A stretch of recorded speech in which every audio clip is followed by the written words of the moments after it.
Abogados rosaristas, damos la bienvenida a todos los participantes en este momento.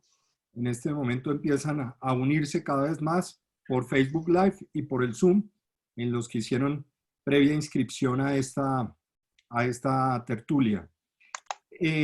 Lo primero, agradecer en nombre del Colegio de Abogados Rosaristas. Vemos que dentro de las personas que se han inscrito hay muchísimos jóvenes. Y esto es muy importante porque lo que van a escuchar a continuación y lo que hemos querido que escuchen es la historia viva de Colombia en este acápite relativo a la Constitución de 1991. Y hemos denominado a este ciclo de tertulias los 30 años del proceso constituyente, tertulia que el Colegio de Abogados Rosaristas organiza y ha querido vincularse en conmemoración de los 30 años de la Constitución Política de 1991, que marcó pues un hito, como todos lo sabemos, en nuestra historia republicana y que por primera vez acercaba de manera tal a los ciudadanos a la Constitución. Sin lugar a dudas, los antecedentes que llevaron a nuestra Constitución actual fue, pues queremos o nos hemos propuesto recordarlos, conocerlos, estudiarlos y darlos a conocer a estas generaciones de estudiantes, de colombianos que nos acompañan hoy desde distintos puntos del país, desde Chile, desde Perú, que tenemos algunos de asistentes hoy día. Bienvenidos a esta remembranza.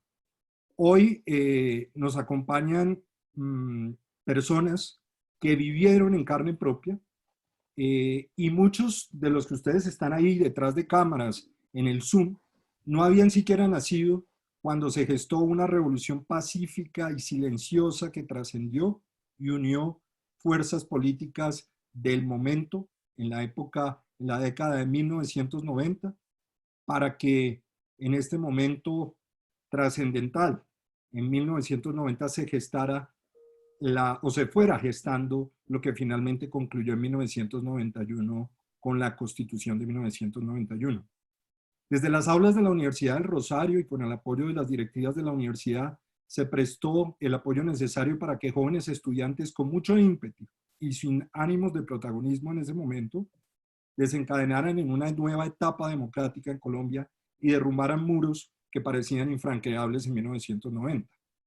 El entorno de violencia por el que atravesaba el país en 1989, producido por la hegemonía de la mafia, del narcotráfico, conjugaba con los actores violentos, era el caldo de cultivo perfecto para que se atentara en ese momento contra la democracia y contra sus instituciones, como en efecto ocurrió con varios asesinatos casi simultáneos.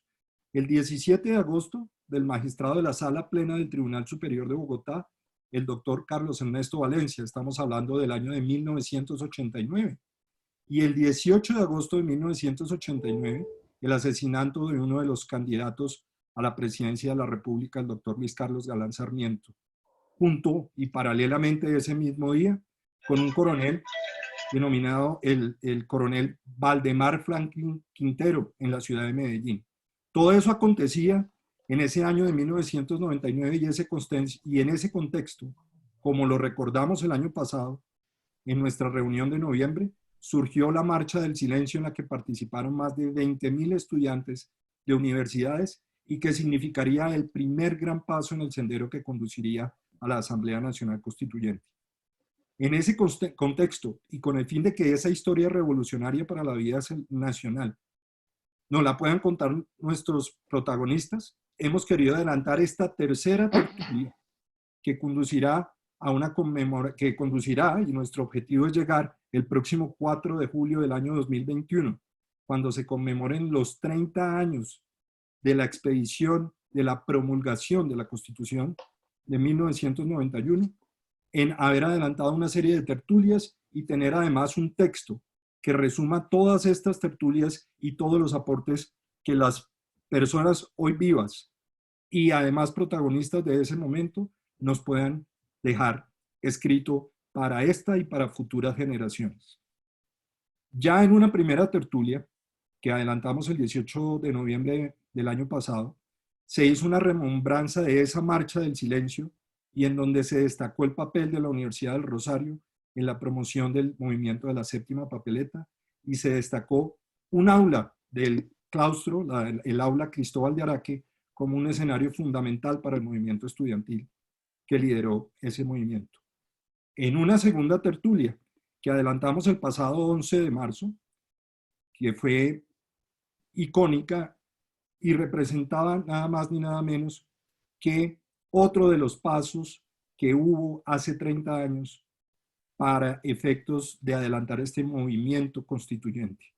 Y fue el de las elecciones del 11 de marzo de 1990, que tenía como objetivo elegir por corporaciones públicas, pero además que tenía un ingrediente adicional, depositar una séptima papeleta que sería definitiva para lo que de allí en adelante vendría.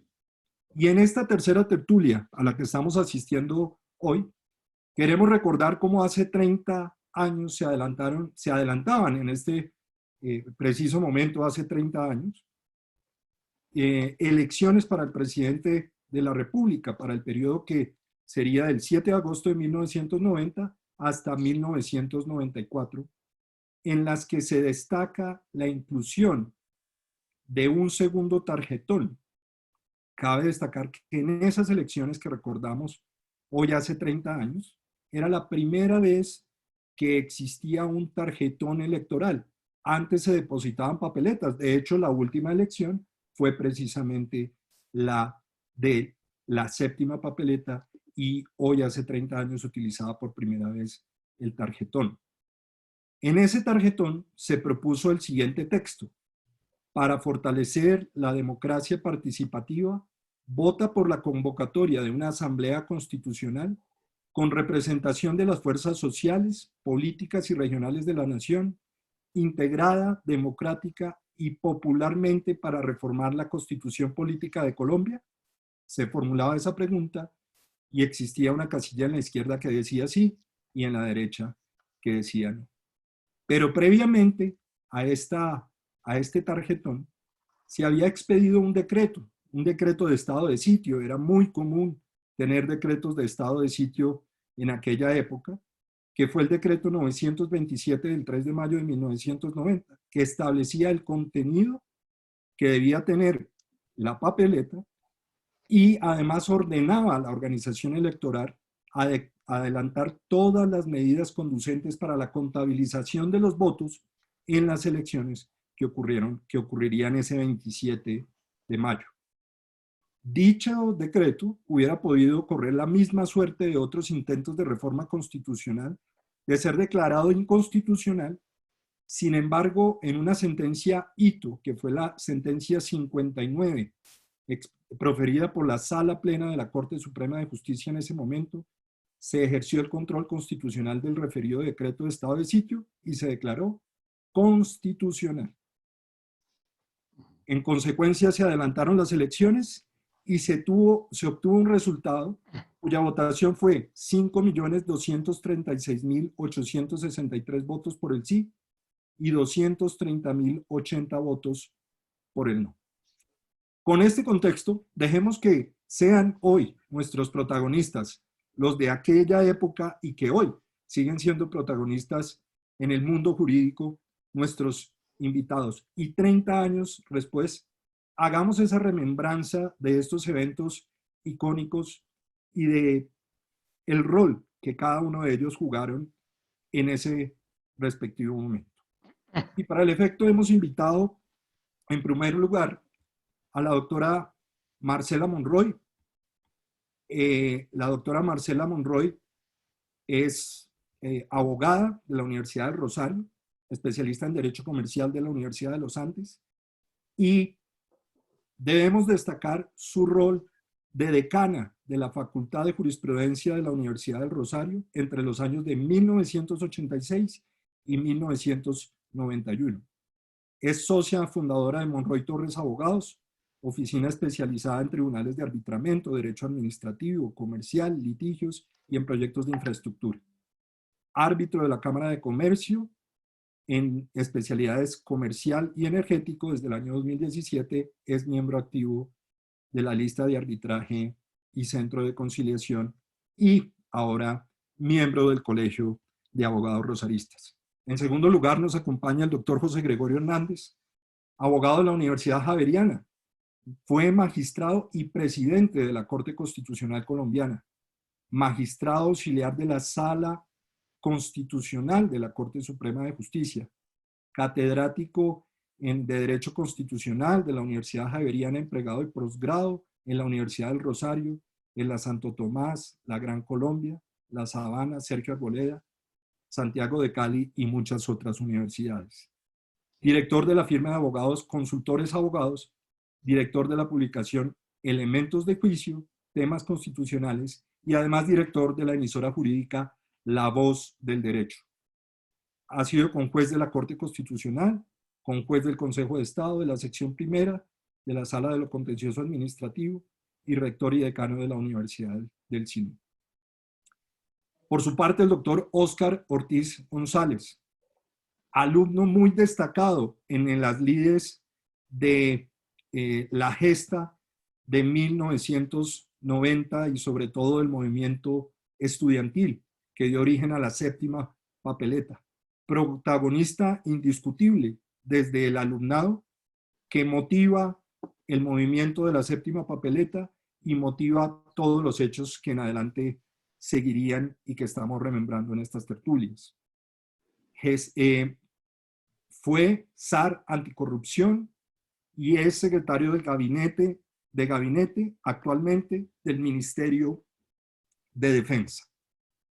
Por su parte, el doctor Manuel José Cepeda Espinosa, para la época que vamos a narrar, el 27 de mayo de 1990, trabajaba en la Presidencia de la República como asesor de asuntos jurídicos, políticos e institucionales del presidente Virgilio Barco entre el año 1987 y 1990. Tuvo la responsabilidad de elaborar el decreto que les enuncié, el decreto 927 de 1990, que autorizó el conteo de la papeleta del 27 de mayo. Continuó posteriormente como consejero presidencial para la Asamblea Constituyente y la reforma constitucional, ya en el gobierno del presidente César Gaviria. Es abogado de la Universidad de los Andes, consultor, miembro de la Corte de Arbitraje de la Cámara de Comercio y sus cargos en la jurisdicción constitucional, el más destacado como presidente de la Corte Constitucional, ha sido conjuez también, embajador extraordinario y plenipotenciario en la Confederación Helvética y, por supuesto, ha participado en múltiples escenarios nacionales e internacionales y hoy tenemos el gusto de que nos acompañe aquí. Estos son nuestros invitados para la tertulia de hoy. Los invitamos a que, en la medida en que vayamos desarrollando nuestra tertulia, nos vayan enviando sus preguntas que se las transmitiremos a nuestros conferencistas. Entonces, por favor, a través del chat nos pueden hacer todas las preguntas que puedan hacer. Las personas que están conectadas en el Facebook Live también las pueden registrar allí. Así que bienvenidos a nuestros conferencistas. Es un honor que nos acompañen y voy a darle la palabra a la doctora Marcela Monroy, agradeciéndole su presencia y el tiempo para con nosotros en esta remembranza. Y doctora Monroy, cuéntenos cuál era su participación como decana de la Universidad de Rosario en ese momento. ¿Cuál fue la participación de la universidad? ¿Qué se vivía en ese momento? ¿Cuál fue el entorno que usted vivió y que hoy nos puede comentar 30 años después? Pues muchas gracias, doctor Boada, por esta invitación tan agradable y tan emocionante remembrar y recordar ahorita todas estas cosas. Pues mi participación arranca cuando yo llego a la decanatura de la facultad en 1986 y me doy cuenta de que los estudiantes vivían como en una burbuja, no tenía conexión alguna con el pasado reciente político, de la historia política de nuestro país, y lo cual me impresionaba mucho. No sabían qué era el Frente Nacional, no sabían, realmente vivían como en una pequeña burbuja. Me da entonces por inventarme una cátedra que la llamé Historia de la historia política contemporánea de Colombia, que trataba como de vincular a la gente, a los estudiantes, a su pasado reciente, un poco para entender lo que estaba pasando en ese momento, que era una realidad tan compleja. Y a raíz de eso, pues pienso yo que se generaron inquietudes, hubo mucha participación de los estudiantes, y esto ya más adelante, en el año 88, 89, empezamos a hacer, hubo pues mesas de trabajo para discutir diversos temas, los auxilios parlamentarios, los problemas, digamos, de la imposibilidad de reformar la Constitución. Se venía trabajando en el Rosario, en un grupo de estudiantes, esos temas nacionales. Cuando pasa todo este tema que arranca, digamos, el detonante es la muerte de Luis Carlos Galán, y se hace, como lo dijo muy bien el doctor Francisco, la convocatoria que arranca, y no me da ningún temor decirlo, del Rosario, en el aula máxima, con la presencia del rector Roberto Arias, de los estudiantes, yo también estuve, obviamente participé, donde los invitamos a manifestarse en ese día. Eso fue el 18 de agosto, se murió Galán, y ellos, esta reunión en el aula máxima debió ser el siguiente lunes, que debía ser como el 19 o 20. Y de ahí arranca la organización de la marcha, que fue multitudinaria, una marcha de fácilmente 25.000 personas, en perfecto orden. Hay una anécdota muy simpática que no me resisto en las ganas de contarla, y es que en esa época la violencia era algo aterrador, las bombas por todos lados, pues tocaba pedirle permiso para esa marcha al alcalde de Bogotá, que era otro rosarista, Andrés Pastrana, compañero mío de curso. Entonces, pues lo llamamos, le hicimos las peticiones del caso, y nos convocó el rector en un aula y nos dijo: tengo que contarle lo que dijo el presidente Pastrana, pues el alcalde Pastrana, no era presidente todavía. Entonces nosotros, pues muy todos expectantes, y dijo: el alcalde no quiere que ustedes marchen, porque es que ustedes están corriendo un grave peligro, la universidad también los insta a que lo piensen, y los muchachos pues todos muy cariacontecidos. Y dice el rector después, dice: pero si yo fuera ustedes, marcharía de todas maneras. Eso retrata mucho lo que era el Rosario en ese momento. Compromiso total de las directivas con el movimiento estudiantil, al punto de que entraban y salían de las aulas, de la oficina mía, de la decanatura, usaban el fax, usaban los teléfonos, usaban el fax del rector. Eso realmente era una empresa total, o sea, totalmente comprometida con esa finalidad.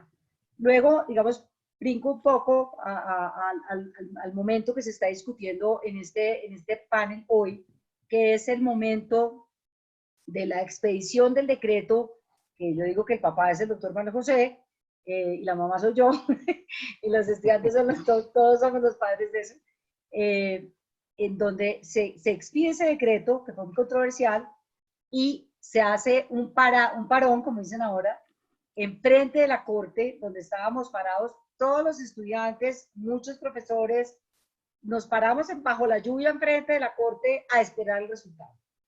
Y el resultado fue la sentencia del principio de cuánto fue, bueno, la sentencia 24. Que falló la constitucionalidad del decreto 927. 3 de mayo. Exacto. 927. Cuyo ponente fue el doctor Fabio Morón, pero hay que decirlo también para que la historia lo reconozca así, tuvo una participación muy importante el doctor Héctor Riveros, que era el magistrado auxiliar del doctor Fabio Morón, que realmente fue una cosa muy importante. Entiendo que después el doctor Morón también fue magistrado de la Corte Constitucional. Esa sentencia, que para muchos fue escandalosa, como todo lo que pasó, para muchos fue escandaloso. Yo me acuerdo que el caricaturista Héctor Osuna, también rosarista, sacó una caricatura donde a mí me pintaba como si yo fuera el guardián del manicomio que se había vuelto loco. Visitamos, por ejemplo, con Óscar Ortiz y con todos los estudiantes, a Alfonso López Miquelsen. Ahora Óscar les cuenta más de eso, en su momento, y el presidente López nos dijo: eso no se pongan a hacer eso ahorita, eso déjenlo para las presidenciales, y nos echó ahí una historia, un parangón con el MRL. Y después de que inicialmente nos había apoyado, después ya él se pasó para las toldas, digamos, más ortodoxas, porque todo esto les parecía una cosa realmente inusual, inusitada, totalmente controversial, pero si no hubiera sido por eso, creo que no se hubiera llegado a lo que se llegó. Es decir, si hubiéramos seguido persistiendo en tratar de modificar la Constitución vía las vías normales que fracasaban y fracasaban reiteradamente, tanto en el Congreso como luego en la Corte, pues no se habría llegado a lo que llegamos hoy. Entonces, lo que destaco es, como lo dijo tal vez Oscar en algún escrito que me compartió, realmente es la segunda vez que el Rosario tiene una participación tan importante que cambia la vida del país. La primera él la enunciaba en los términos de lo que fue la participación en la campaña libertadora y en la época de la gesta del Sabio Caldas. Y destaco también que las universidades se unieron todas. Fue muy emocionante la Javeriana, el Externado, universidades de provincia. De los Andes estaba el doctor Manuel José, pero no estaba los Andes, quiero decir eso. Pero él sí, con eso teníamos suficiente.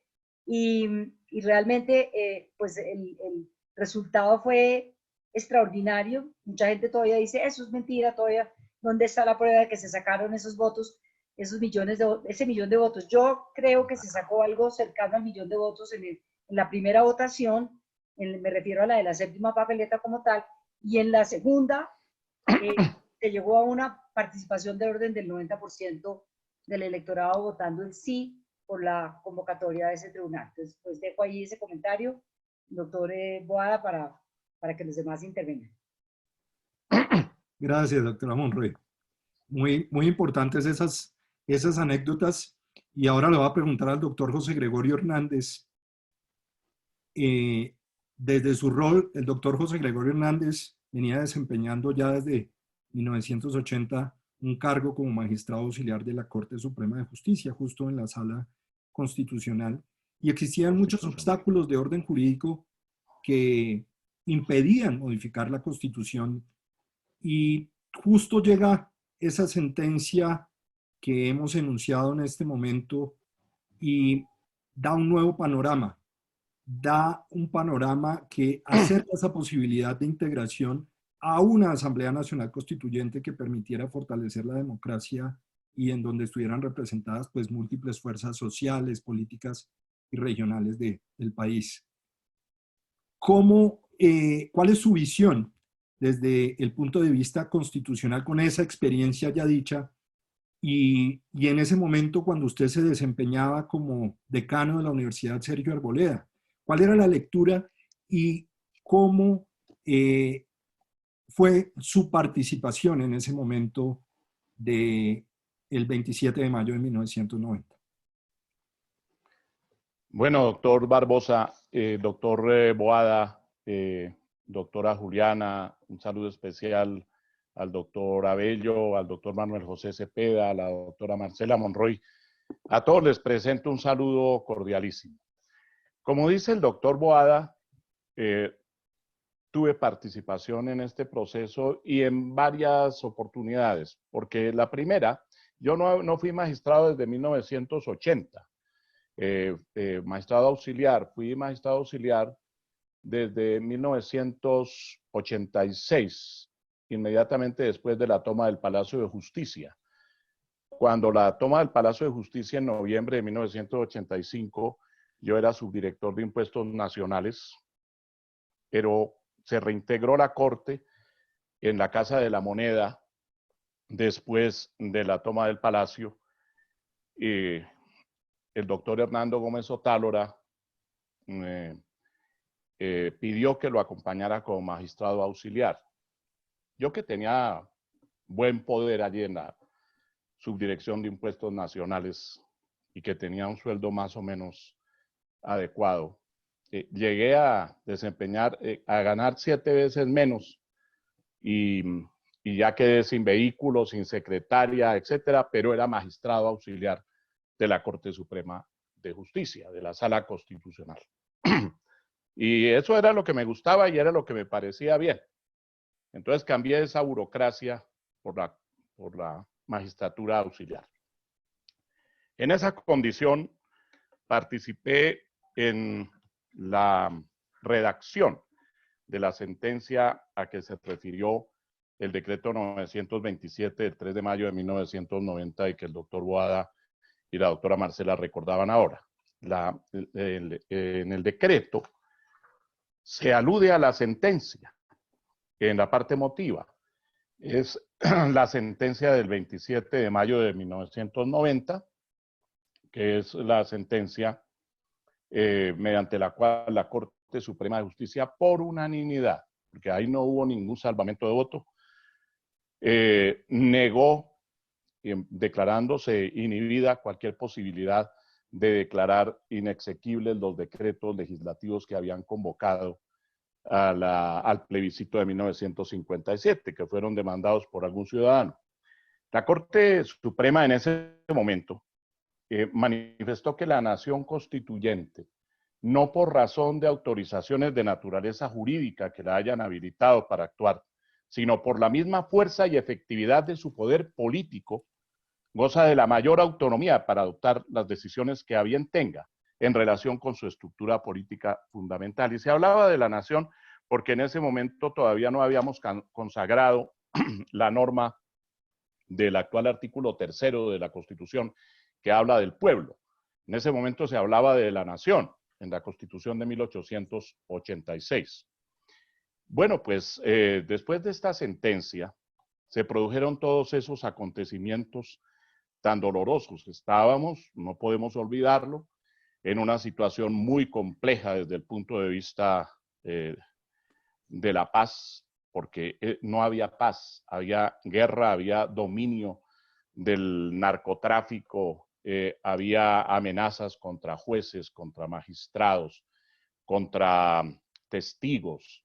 La situación, ustedes la conocen muy bien, pero es importante ilustrarlo para los estudiantes que no habían nacido en ese momento. La situación era muy compleja, fueron asesinados varios candidatos presidenciales y el caos era muy grande para ese momento. El presidente Virgilio Barco Vargas había intentado varias veces reformar la Constitución, pero se encontraba con un problema. El acto legislativo número 3 de 1910, de la Asamblea, en esa época, la Asamblea Nacional de Colombia, la segunda constituyente después de la de 1905, esta Asamblea Nacional de Colombia había dicho que solo se podía reformar la Constitución por el Congreso de la República. Era el único competente.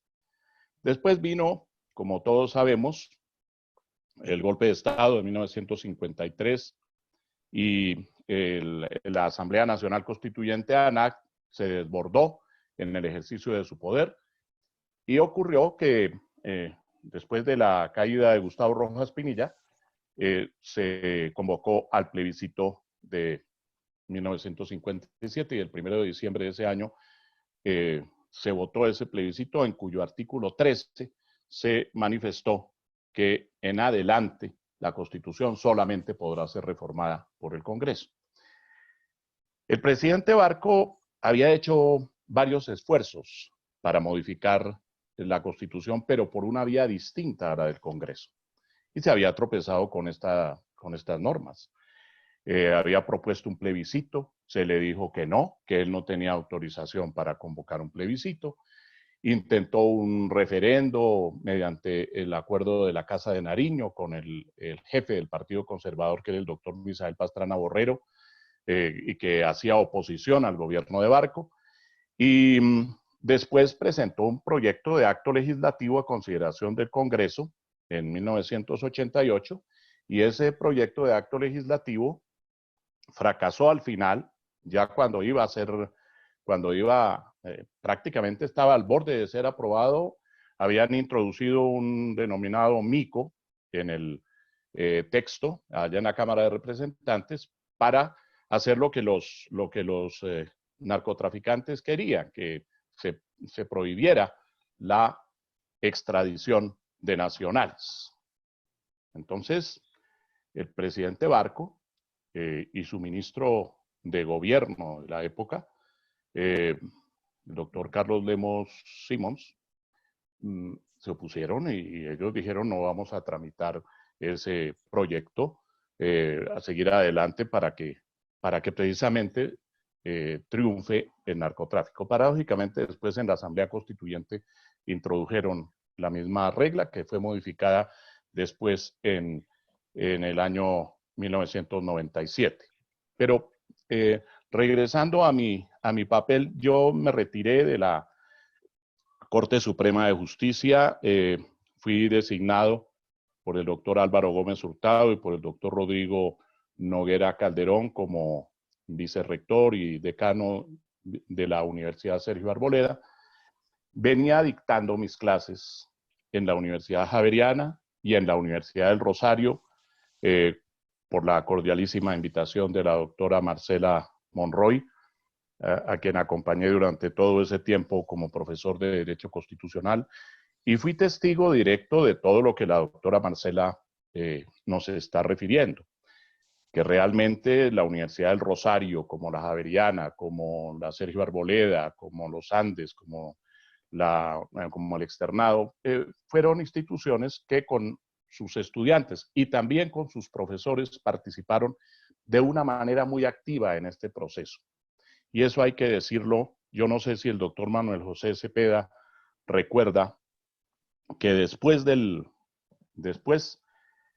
la votación del 27 de mayo, de hoy hace 30 años, que cuando se aprobó el texto de la papeleta que había formulado el gobierno, que decía que para fortalecer la democracia participativa, vota por la convocatoria de una asamblea constitucional con representación de las fuerzas sociales, políticas y regionales de la nación, integrada democrática y popularmente para reformar la Constitución Política de Colombia. Se hablaba de asamblea constitucional, no de asamblea constituyente, porque hasta ese momento en lo que se pensaba era en reformar la Constitución de 1886, que acababa de cumplir 100 años, pero que realmente pues ya se había quedado atrás, y eso lo decíamos especialmente desde el punto de vista de los derechos. Entonces éramos partidarios de reformar la Constitución, pero es que ahora además era necesario reformar la Constitución en medio de una situación tan compleja como la que se vivía frente a la violencia. Sí o no se vota, eso decía la tarjeta electoral, que fue, como dice Marcela, redactada por el doctor Manuel José Cepeda. Yo no sé si él recuerda que nos reuníamos en las universidades. Los profesores de la materia nos reunimos. Yo recuerdo al doctor Andrés González del Externado, al doctor Rafael Lafon Pianeta también del Externado, al doctor Jairo Hernández Vázquez, que en paz descanse, que era profesor de Constitucional en la Javeriana. El doctor Luis Carlos Sáchica nos acompañó en alguna de las reuniones. Bueno, nos reuníamos los profesores de Constitucional a ver qué era lo que había que hacer después de esta votación. Más de 5 millones de votos a favor de la convocatoria de una asamblea. Si había nada menos, técnicamente es un plebiscito, un plebiscito nacional que había derogado el artículo 13 del plebiscito de 1957, porque ya se perdía la exclusividad del Congreso y se abría la posibilidad de una asamblea. Pero ¿quién iba a convocar a la asamblea? ¿Cuáles eran las fuerzas políticas, regionales, sociales? ¿Cuáles eran? ¿Cómo iban a estar representadas? ¿Cuántos miembros debería tener la asamblea? ¿Quién debería adelantar el proceso de convocatoria? ¿Debería haber elección popular? ¿O cómo debería hacer eso? Recuerdo que precisamente con el doctor Cepeda, no recuerdo si fue en la misma sede que luego fue de la Asamblea Constituyente, sí, tal vez fue en el centro de convenciones, en donde se adelantó un foro sobre el tema, y allí pues se puso de presente que había necesidad quizá de dictar otro decreto de estado de sitio. Ya el presidente César Gaviria había sido elegido precisamente hoy hace 30 años, se posesionó el 7 de agosto, celebró con los partidos políticos un acuerdo muy importante. Recuerdo que tal vez él celebró 2 acuerdos hasta donde hasta donde llega mi memoria.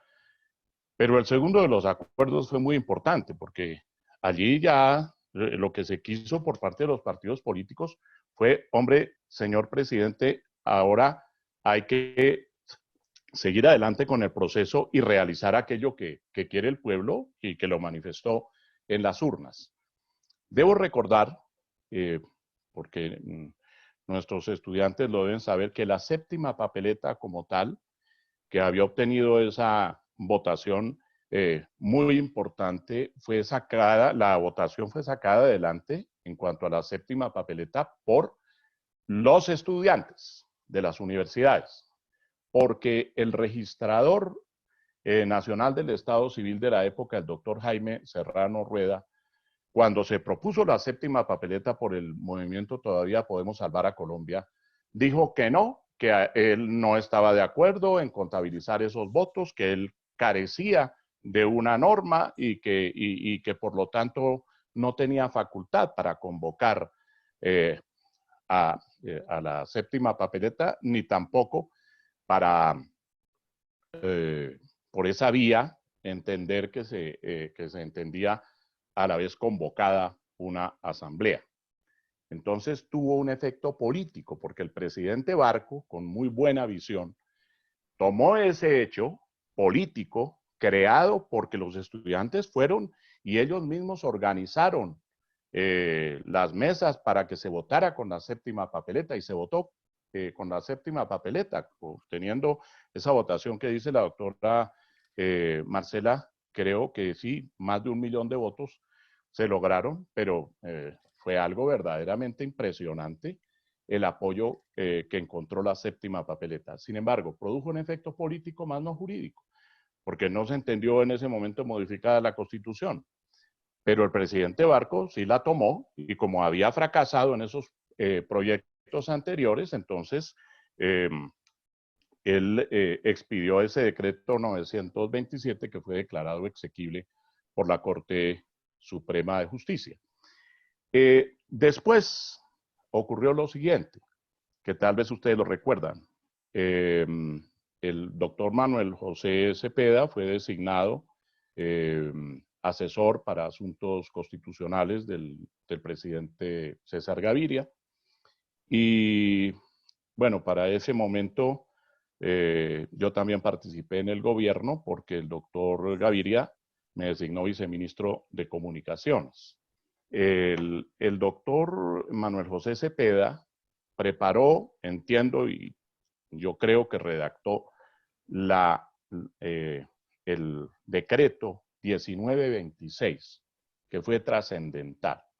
Mediante el decreto 1926 de 1990, también de estado de sitio, ahí sí se llamó al pueblo, o no se lo convocó realmente, se autorizó la contabilización de los votos, como se había hecho con el 927, para que la registraduría pudiera contabilizar esos votos, pero ya con unas reglas de juego que se habían adoptado en las reuniones de los partidos políticos con el gobierno, y se había establecido el número de constituyentes, se había establecido de cuándo a cuándo sesionarían, se había dicho cómo se adelantaría una campaña electoral previa, muy corta, pero que iría para que el 1 de diciembre se votara por parte del pueblo, no solo eligiendo a los constituyentes, sino a favor de las reglas de juego que se habían establecido, con un antecedente que fue muy importante para que de asamblea constitucional pasáramos a asamblea constituyente, que fue la sentencia de la Corte Constitucional. Todos pensábamos, doctor Cepeda, que la Corte Suprema iba a declarar inexequible el decreto 1926, porque se presentó en el interior de la Corte Suprema de Justicia, yo ya no estaba allí, se presentó un empate prácticamente. Casi la mitad de los magistrados estaban por la inexequibilidad, y había un proyecto, en ese momento los proyectos de sentencia, las ponencias, se aprobaban primero en la Sala Constitucional y luego pasaban de la Sala Constitucional a la Sala Plena de la Corte. Pues de la Sala Constitucional venía propuesta la inexequibilidad al principio. Y entonces pues todos pensábamos, eso lo van a declarar inconstitucional. Pues no. Al final, los doctores Hernando Gómez Otárola precisamente y Fabio Morón Díaz modificaron su voto. Las cosas cambiaron en el interior de la Corte y se declaró exequible en su gran mayoría el decreto. ¿Por qué en su gran mayoría? Porque se declaró inexequible aquello que en el temario, aquello que en el acuerdo político había señalado un temario, porque la Corte consideró no, ese temario no lo podemos establecer porque el pueblo el 27 de mayo no votó por un determinado temario para reforma. Fue amplia la autorización que dio el pueblo. De modo que se declaró inexequible el temario y además se declaró inexequible la competencia de la propia Corte Suprema para estudiar el contenido de los decretos, de los actos, no de los decretos, de los actos de la Asamblea, que a partir de ese momento fue Asamblea Nacional Constituyente y así votó el pueblo y en esa condición fueron elegidos. Yo recuerdo que después, ya cuando la Asamblea, para terminar, ya cuando la Asamblea deliberó, uno de los artículos del reglamento fue suspendido por un consejero de Estado en sala unitaria, pues se expidió el primer acto de la Asamblea Constituyente con efecto general obligatorio, yo creo que con un contenido constitucional, mediante el cual dijo que ella no estaba, como no podía estar, sujeta a control, porque no solamente podía modificar, reformar la Constitución Política de 1886, sino que podía expedir una nueva Constitución. Y en efecto, el artículo 380 de la Constitución derogó toda la Constitución de 1886 en su totalidad con los actos legislativos que le habían modificado. Yo creo que con esto por ahora, doctor Boada. Muchas gracias, doctor Hernández. Bueno, sin duda, uno de los protagonistas que aquí ya hemos escuchado fue el doctor Manuel José Cepeda, ya desde el punto de vista del Ejecutivo. Hemos escuchado ya a una decana, hemos escuchado ya a un ex magistrado auxiliar que pasa a ser decano también en ese momento, pero ¿qué ocurría Sergio Arboleda. En la Universidad Sergio Arboleda? Así es. ¿Qué ocurría, doctor Cepeda? Y dándole las gracias por su asistencia y por acompañarnos nuevamente, porque así lo hizo también en el evento del 18 de noviembre, como asesor para asuntos jurídicos, políticos e institucionales del presidente Virgilio Barco, que era el cargo que usted desempeñaba. ¿Cómo fue el contexto de la expedición de ese decreto 927?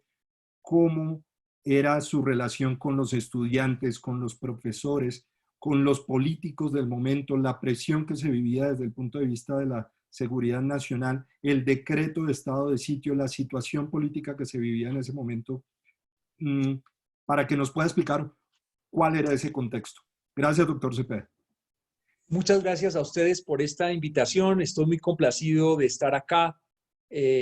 Muchas gracias al Colegio de Abogados Rosaristas y estoy muy complacido de participar en un foro con la doctora Marcela, con el doctor José Gregorio Hernández, con el doctor Oscar Ortiz, líder de la séptima papeleta del lado del Rosario, y por supuesto con los demás miembros del Colegio Rosarista que están escuchando esta transmisión. Pues creo que la descripción que se ha hecho tanto por la doctora Marcela como por el doctor José Gregorio muestran de manera muy clara las dificultades que se sentían desde el Ejecutivo. La doctora Marcela ha resaltado cómo, usando sus palabras, en ese momento había muchísima violencia en Colombia, violencia de todo tipo, y era muy peligroso incluso salir a la calle. Y el alcalde de entonces no quería que los estudiantes participaran en la marcha del silencio y estaban muy preocupados por lo que podía pasar.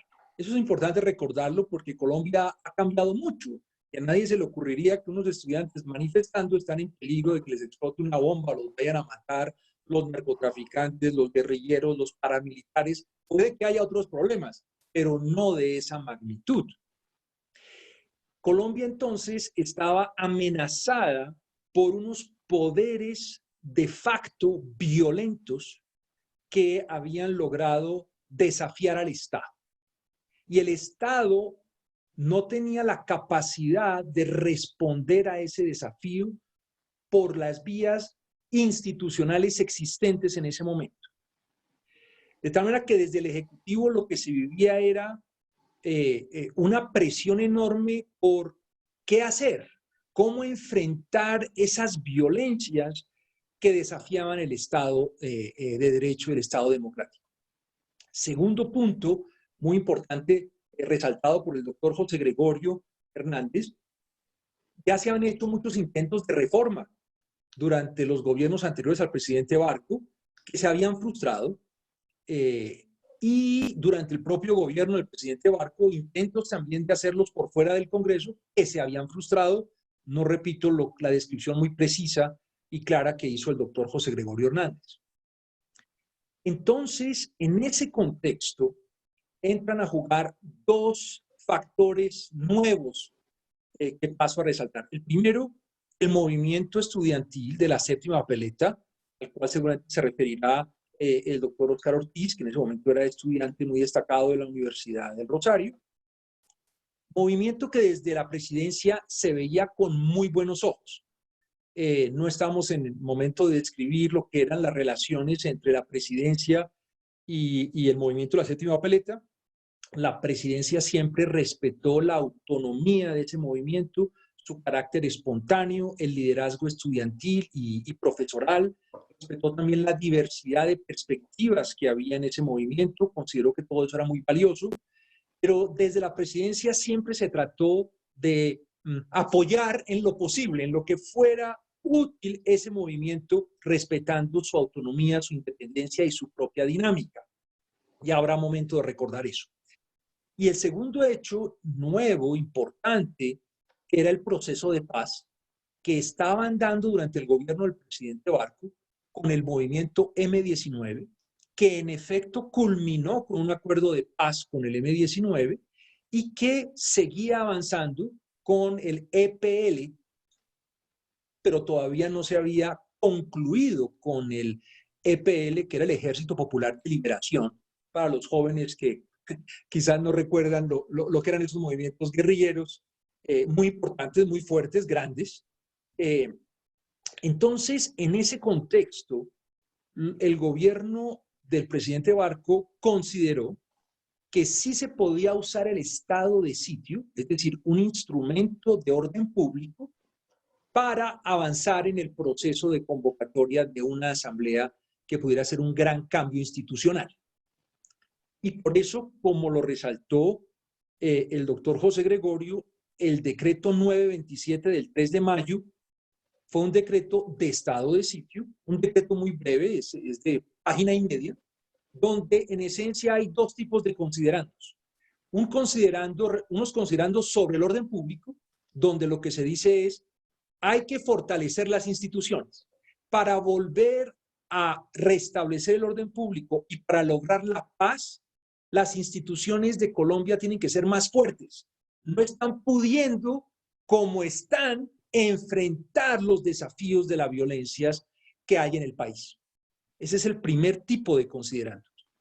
El segundo tipo de considerandos, mencionado también por el doctor José Gregorio, son considerandos de respeto a la Corte Suprema de Justicia y de valoración del poder constituyente.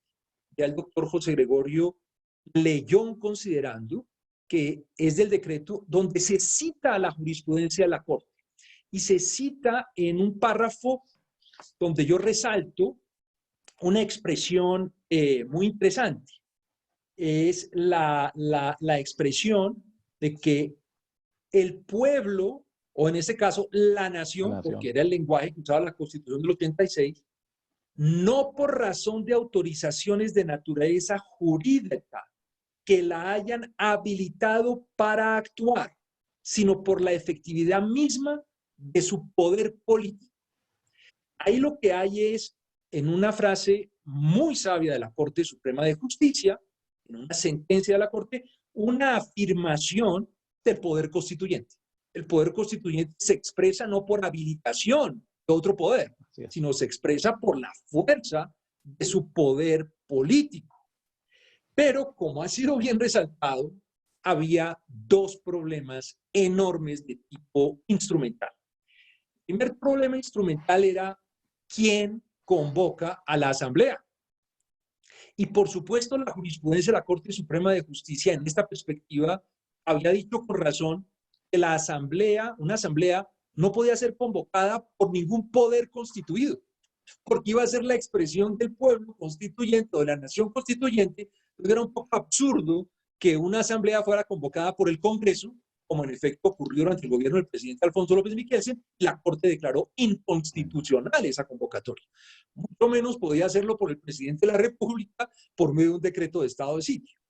Entonces, al interior del gobierno hubo un debate interesante y a la conclusión a la que se llegó es que a la asamblea no debería ser convocada, no debería ser convocada por el presidente. Lo que el presidente debía hacer era valorar la séptima papeleta, entender que lo que había ocurrido ahí era una petición ciudadana de convocatoria de una asamblea, y a partir, por lo tanto, de esa petición de los mismos ciudadanos, entender que el pueblo se había autoconvocado. No había una convocatoria de ningún poder constituido. Era el pueblo mismo autoconvocándose, por lo tanto, expresando el poder constituyente. Y eso le gustó al presidente Barco, que para los jóvenes que están oyendo esta presentación, era un ingeniero educado en la Universidad de MIT en Estados Unidos, de los pocos que en esa época se habían educado en Estados Unidos en universidades tan prestigiosas. Ya era una persona bastante mayor, y por lo tanto conocía el derecho anglosajón y valoraba lo que son las peticiones de referéndum, o sea, las iniciativas ciudadanas que operan en los estados norteamericanos para convocar referendos y convocar asambleas para reformar la Constitución. Y conocía eso, es parte de la cultura jurídica norteamericana. Entonces, esta teoría de la petición por vía de la séptima papeleta, que generaba una autoconvocatoria del pueblo para que como poder constituyente se expresara, le sonaba al presidente Barcón, le parecía un exabrupto. Segundo problema era, lo anotó el doctor José Gregorio, el registrador decía: yo no cuento esas papeletas, no cuento las papeletas de la séptima papeleta. Pues el gobierno no esperaba que el registrador se fuera a oponer de esa manera. Era un movimiento estudiantil pacífico, transformador, constructivo, con un gran mensaje de esperanza, pero el registrador dijo que no, se atravesó, dijo no contra la papeleta de la séptima papeleta del mes de marzo, del 11 de marzo. Entonces, eso dio pie para que en el decreto 927 el contenido normativo esencial fuera simplemente una autorización. Entonces, el decreto lo que hace es, con un perfil muy bajo, simplemente decir: se faculta al registrador para que cuente la papeleta que ha sido leída, y estaba en el texto del decreto, para que la cuente. Si alguien vota, si alguien decide ir a votar, porque ya el pueblo se ha autoconvocado. Y lo que es maravilloso de este proceso es que esto, que parece muy abstracto, muy teórico, resultó ser realidad.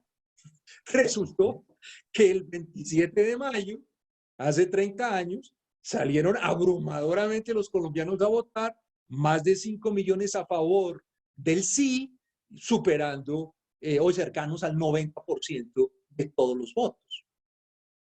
Yo digo que lo que hubo fue un despertar del poder constituyente que estaba dormido desde el plebiscito del 57.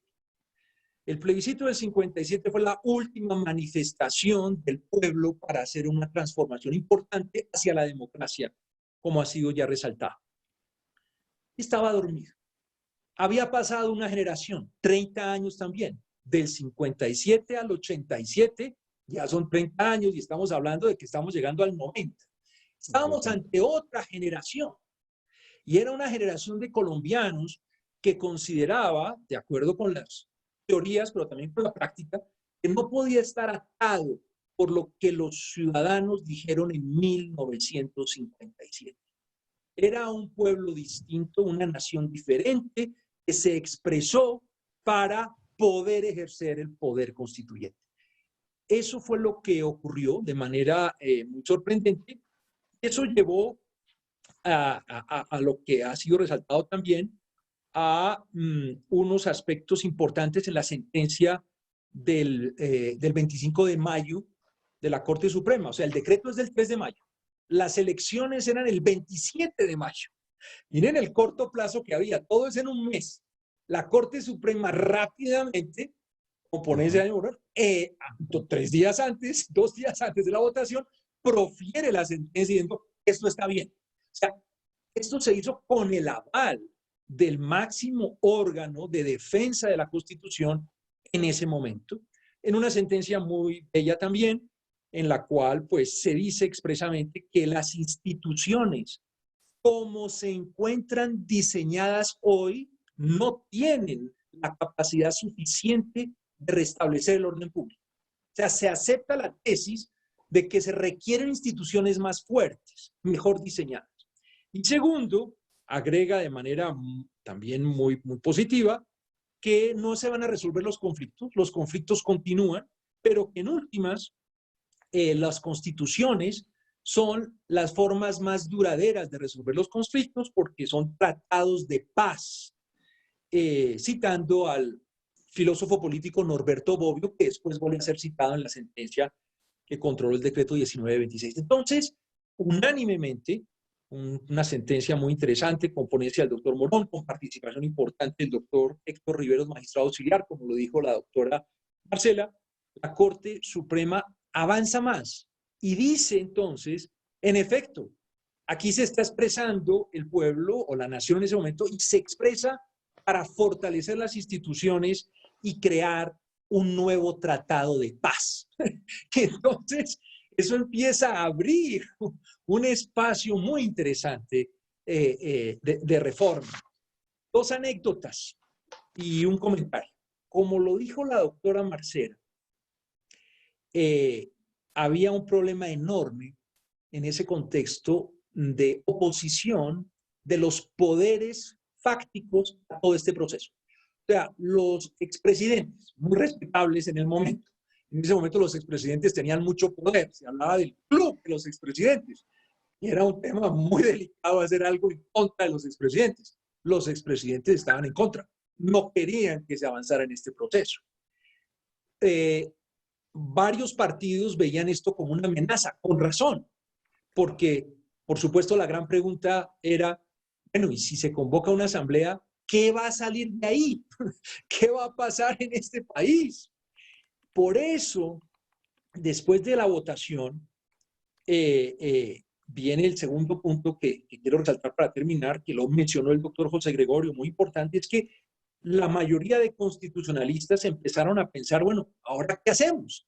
Primero, ¿cómo interpretamos lo que pasó? ¿Qué pasó el 27 de mayo? Y segundo, ¿qué sigue? El 27 de mayo, comparto lo que dijo el doctor José Gregorio. El 27 de mayo se derogó la prohibición de reformar la Constitución por una vía diferente al Congreso. Y se aprobó un camino que fue la Asamblea. Pasaron las 2 cosas en ese momento. Pero era una papeleta también, era otra papeleta, inspirada en la 7ª papeleta, pero no era más que una papeleta. ¿Cómo pasar a una asamblea de carne y hueso con unos constituyentes sentados ahí trabajando para elaborar un nuevo texto constitucional? Ahí viene el tema importante de cómo el presidente César Gaviria acepta esta tesis que he mencionado y dice, no, ese es el camino. El camino es que el pueblo se autoconvoque. Pero ya no podía haber otra 7ª papeleta porque ya había habido votación del 27 de mayo. ¿Cómo diablos se autoconvoca el pueblo para otra votación? en diciembre de ese año.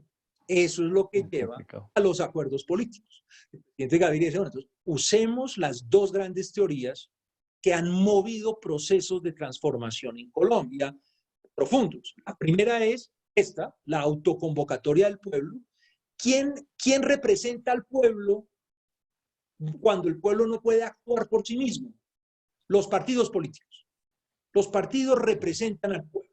Diferentes partidos que tienen posiciones distintas. Entonces el presidente Gaviria invita después, ya como presidente electo, porque el 27 de mayo también se eligió presidente de la República, como presidente electo, invita a los jefes de los partidos políticos que rechazaron la violencia a una mesa para discutir el temario de la Asamblea y las reglas de juego de la Asamblea. Y segunda fuente de gobernabilidad colombiana, los acuerdos políticos. El Frente Nacional, pues fue un gran acuerdo político. Y había una tradición de acuerdos políticos en Colombia. Entonces, vamos, el presidente Gaviria dijo, los invito a un acuerdo. Yo no voy a avanzar como presidente haciendo lo que yo quiera, vamos a avanzar en la construcción de un acuerdo. Ese acuerdo, hubo dos acuerdos, como dijo el doctor José Gregorio, pues ya son harina de otro costal, ya es otro momento político, ¿no es cierto? No es el 27 de mayo y por eso no continúo resaltando lo que siguió después. Concluyo con dos anécdotas. La primera es que el decreto 927 casi no se expide. Realmente no era obvio que fuera a ser expedido. No es cualquier decreto, es muy raro. Casi no se expide. Se pudo expedir por varias razones, pero resalto anecdóticamente dos. La primera es que hubo manera de llegar a un acuerdo sobre los elementos esenciales de la papeleta que ha sido leída. Eso se pudo porque a pesar de que el ministro entonces hizo un esfuerzo enorme y no se logró un acuerdo con los líderes políticos del momento, sí se pudieron establecer como unos temas comunes de coincidencia. Eso fue un trabajo muy bien hecho por el doctor Horacio Serpa, en ese momento era el ministro de gobierno del presidente Barco. Esos elementos políticos se tomaron, se conversó con los estudiantes de la séptima papeleta y se les pidió que, dado que los partidos no habían firmado ningún acuerdo político, que por favor buscaran que los líderes unilateralmente respaldaran esos elementos esenciales. Y así se hizo, y seguramente el doctor Óscar Ortiz relatará lo que fueron esas tareas tan importantes del movimiento estudiantil para tomar los elementos básicos que están en esa papeleta que ha sido leída ya 2 veces. El gobierno le agregó, por la importancia que tenía para el gobierno del presidente Barco, la expresión para fortalecer la democracia participativa. En ese momento el gobierno del presidente Barco ha promovido la democracia participativa y finalmente es uno de los elementos básicos de la nueva constitución. Eso se le agregó como algo que el gobierno quería claramente. Segunda anécdota, ya cumplido el principio de que tenemos una base común. Segunda anécdota, el presidente Barco, como digo, ha sido formado en Estados Unidos y él le tenía mucho respeto al Estado de Derecho, como buen anglosajón, mucho respeto al Estado de Derecho, y conocía la figura del impeachment, es decir, la posibilidad de que el Congreso juzgue a un presidente por hacer algo que no está expresamente autorizado. Y por supuesto esto no estaba expresamente autorizado en ninguna parte. Entonces el presidente Barco me dijo a mí, mire Manuel José, yo no voy a dictar este decreto si no me aseguran que el Congreso no me va a iniciar un impeachment. Y recuerden que el presidente Barco fue muy duro con la clase política, no había aceptado reunirse con los políticos, atacaba el clientelismo, entonces él no era muy querido entre los políticos que estaban representados en el Congreso en la época. El presidente Barco dijo, eso es muy peligroso, me pueden hacer un impeachment, me pueden juzgar.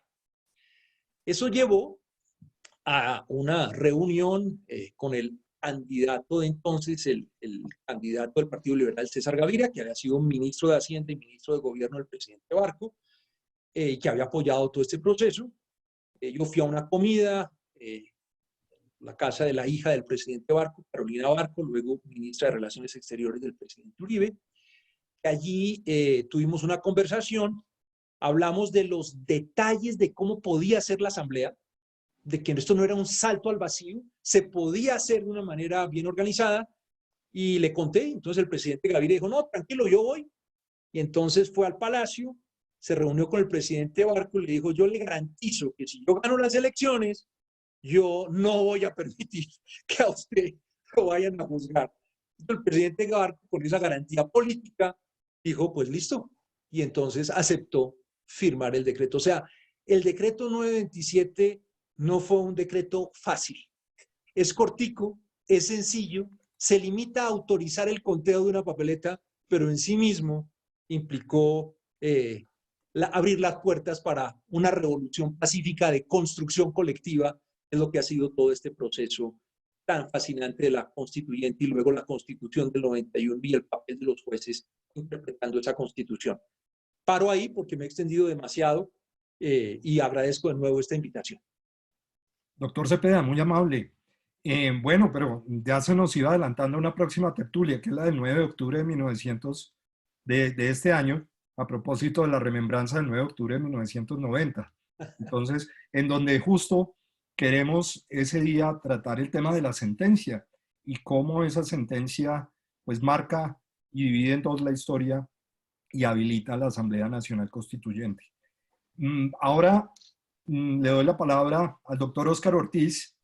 Gracias, doctor Ortiz, porque pues, no solamente es un artífice de parte de los estudiantes, en su momento fue un artífice, sino que ahora también lo es con el Colegio de Abogados Rosaristas, un aliado gigantesco en este proceso de remembranza en el cual ya queremos no solamente hacer este tipo de tertulias hasta que lleguemos al próximo año, sino además una publicación que deje registro de todas estas remembranzas, etapa por etapa, de este proceso constituyente. Doctor Ortiz, cuéntenos ustedes de la perspectiva de los estudiantes. Una cosa es ya de parte de los decanos, de parte de un asesor del presidente, desde el ejecutivo, desde la universidad, pero ya desde los estudiantes, ¿cuál era el sentir? ¿Cuál era el vivir de ese momento? ¿Qué motivaba a los estudiantes en ese momento liderar esa gesta importante y, por supuesto, de una marcha tan gigantesca como la que anunciábamos al principio, desde la Marcha del Silencio, un movimiento de la séptima papeleta que tuvo una trascendencia importantísima y trascendental, en donde se imprimían papeletas en uno u otro lado, en donde participó un periódico, etcétera.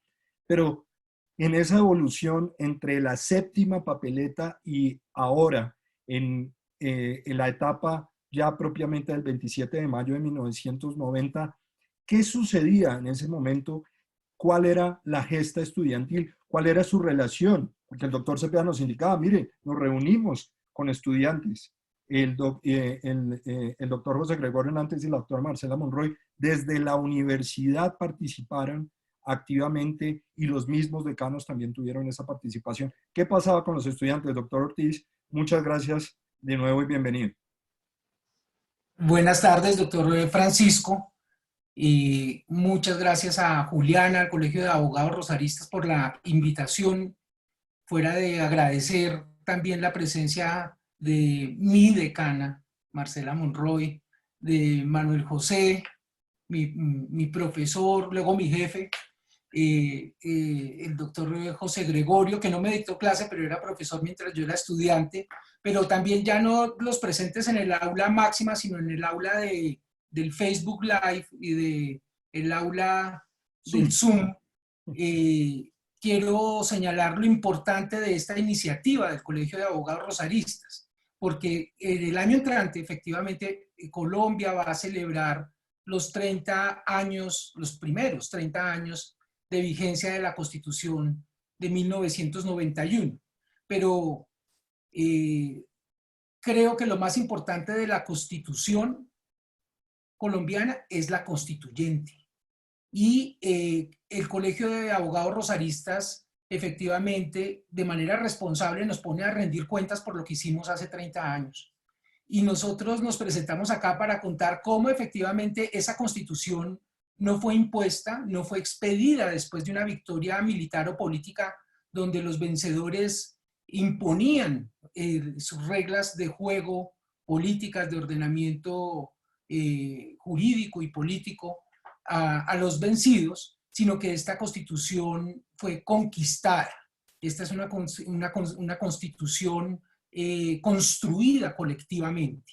Y nuestra generación, en esa medida, hizo un proceso que va desde agosto del 89 hasta el momento en que se expide, e incluso en mi consideración, el 4 de julio de 1991 no terminó el proceso constituyente, sino que el 4 de julio de 1991 se expidió un texto de creación colectiva donde ahora el protagonista es el pueblo, es el ciudadano, donde los valores están alrededor de la dignidad humana, del poder ciudadano, de la autonomía de las entidades territoriales y un gran consenso.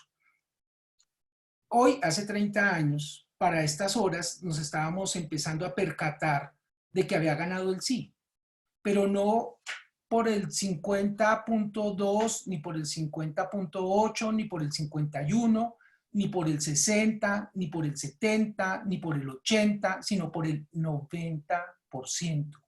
El 90% de los colombianos hoy, hace 30 años, como nos lo certificó ahora, ya en el segundo plebiscito, la registraduría, dijimos sí. Tenemos por fin, por primera vez en nuestra historia, un pacto político conquistado por los ciudadanos, con la iniciativa de personas sin pertenencia a un sector, a un partido político. Muchos de los gestores del pequeño grupo que se sentó 2 meses entre agosto y octubre de 1990 a pensar cómo cumplíamos nuestro juramento del 25 de agosto, de la marcha del silencio, de nunca jamás volvernos a quedar callados frente a violentos o corruptos, eran primíparos, personas sin ningún tipo de vinculación o experiencia en el proselitismo político, apenas personas interesadas en estudiar derecho.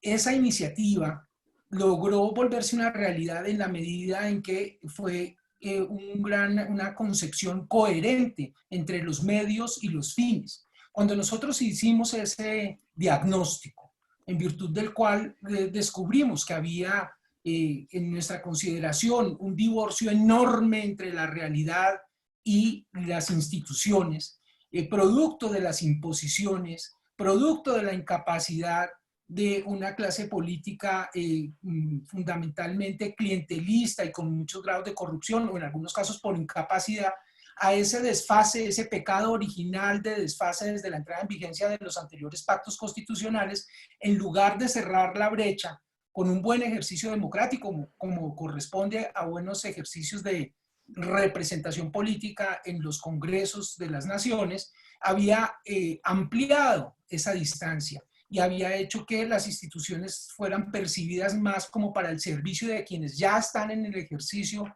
de las funciones públicas que de la sociedad en general, del pueblo en general, y a ese diagnóstico se le sumó una propuesta de solución que era cambiar el pacto. Nosotros decíamos incluso que podría salir el mismo texto de la Constitución de 1886. Nosotros queríamos desde luego unos cambios, pero lo importante era superar el problema que para nosotros representaba la crisis de legitimidad.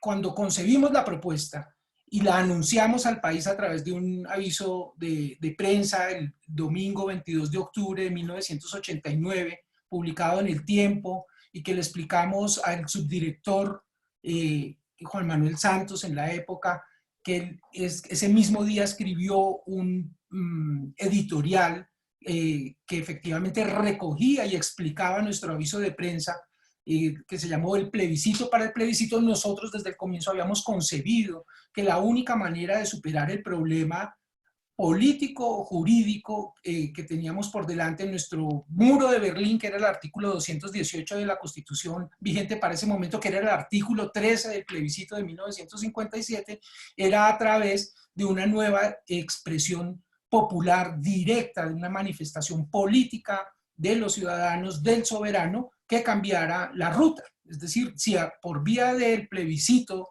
que era más bien un referendo, de 1957 había llegado la cláusula, el artículo 218, diciendo que solamente el pueblo podía tocar la Constitución, pues solamente el pueblo podía cambiar esa realidad. Y por eso concebimos que era mediante, no acudiendo a ninguna autoridad para exigirle que nos modificaran, nos arreglaran nuestras instituciones. Esa fue la actitud desde el primer momento de la Marcha del Silencio, y luego la propuesta recogió ese sentido. Nosotros no nos sentimos unos espectadores, por eso nosotros no salimos a reclamar ni a exigir, salimos a proponer, a convocar, a explicar y a dar cuentas. Y siempre que encontrábamos una dificultad, buscábamos alguna propuesta de solución.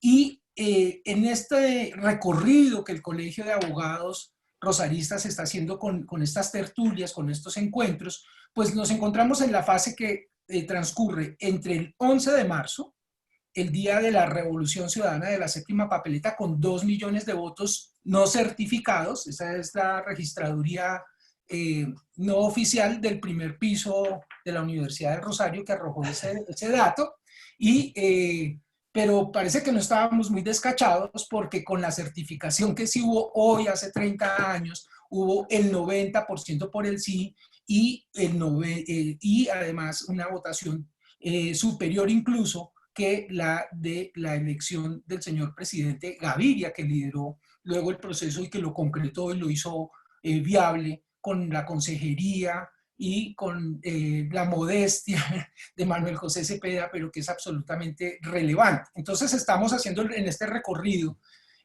un repaso por lo que sucede a partir del 11 de marzo, ese otro domingo, y el domingo 27 de mayo. ¿Qué sucede una vez pasa el 27 de mayo? El 11 de marzo. Decimos que hay 2 millones de votos, pues tenemos la primera parte de nuestra estrategia, el plebiscito, pero faltaba el segundo plebiscito. Por eso fue tan valiosa la conversación que tuvimos con el señor presidente, expresidente para ese momento, Alfonso López Michelsen, que por conducto de nuestra decana, de mi decana, pudimos conversar con el presidente López en su casa, y él nos hizo caer en cuenta que si íbamos a imprimir papeletas, y que nuestro propósito, como habíamos hecho en una apuesta con Marcela Monroy, que yo era el más optimista, también decía que yo secaba un papayo, decía que queríamos por lo menos 1 millón de votos para que fuera realmente significativo. En esa visita dijimos, es relevante preguntarle al presidente López en la práctica un consejo, y es cuántas papeletas debiéramos imprimir de sobra, de exceso, en relación con las que queremos que queden consignadas finalmente en las urnas. Y él nos dijo 10 veces las que quieran tener en las urnas. Por eso se nos ocurrió pues buscar muchos métodos para lograr tener papeletas adicionales. El 11 de marzo de 1990 fue la última vez que en Colombia se votó con papeletas, y hoy, hace 30 años, fue la primera vez que se votó con tarjetón, tanto por el plebiscito de la constituyente como para la elección presidencial. Para las nuevas generaciones, papeletas quiere decir que la gente, los aspirantes a una corporación de elección popular, para poder, un candidato tenía que generar una organización que cerca de los puestos electorales, de las mesas electorales, repartiera papelitos con sus nombres. Y nuestra estrategia del 11 de marzo era con papeletas. Como sabíamos que teníamos que tener 10 veces, por eso acudimos a que la gente, invitamos a que la gente escribiera, hiciera su propia papeleta.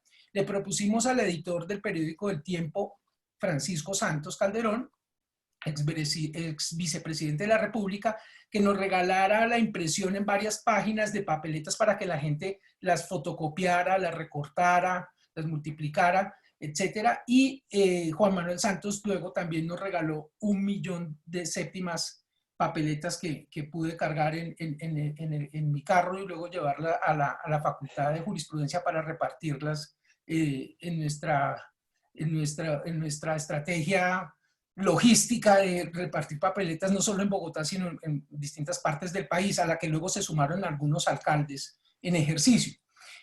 ¿Qué pasa cuando se logra ese resultado? Que entramos en contacto con el ministro de Gobierno, con la oficina del doctor Manuel José Cepeda y empezamos a hacer contactos con los aspirantes a la presidencia de la República para encontrar un mínimo denominador común que permitiera un acuerdo político para que el decreto, el instrumento que adoptara, que fuera el efecto de la expresión de voluntad popular, reflejara esa instrucción que acababa de dar el pueblo. Nosotros primero habíamos acudido antes de la séptima papeleta a unas firmas. Luego se nos ocurrió la de la papeleta adicional, pero el concepto era fundamentalmente el mismo. El pueblo se autoconvoca, le da la orden al Estado de que organice el aparato electoral para que le permita al pueblo expresar su voluntad de si quiere o no una constituyente, y así empezamos a trabajar. Tuvimos conversaciones muy largas con Carlos Pizarro, que habían firmado el acuerdo finalmente 2 días antes de la séptima papeleta, el viernes 9 de marzo.